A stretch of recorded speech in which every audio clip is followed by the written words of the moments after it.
মুহররমে আল্লাহ রাব্বুল আলামিন ফিরআউনের কবল থেকে মূসা আলাইহিস সালাম এবং বনু ইসরাইলকে মুক্তি দিয়েছেন। এটা ছিল মুহররম মাসের 10 তারিখ। এই নিয়তে আমরা সওম রাখি, এই নিয়তে আমরা রোজা রাখি। এই দিনেই 10ই মুহররমে ইমাম হুসাইন রাদিয়াল্লাহু আনহু শাহাদাত ঘটে গেছে।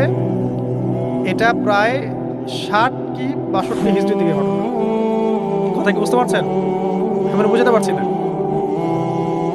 অনেক পরে এই দিনেই হোসেন রাদিয়াল্লাহু আনহু শাহাদাতটা ঘটে গেছে। এই কারণে আমাদের মধ্যে একটা প্রচলন হয়ে গেছে যে হয়তোবা এই উদ্দেশ্যে এখানে রোজা রাখতে হয়। আসলে ব্যাপারটা এমন নয়। একটু ব্যাখ্যা করলে বুঝবেন, আমি ব্যাখ্যাটা করতে চাচ্ছি, না হলে আপনাদের ক্লিয়ার হবে না, আর এই বক্তব্যটা হয়তো অনলাইনে যাবে। তো আমি এই জায়গা থেকে আপনাদেরকে একটু ব্যাখ্যা করে শোনাচ্ছি, একটু খেয়াল করেন আমার দিকে।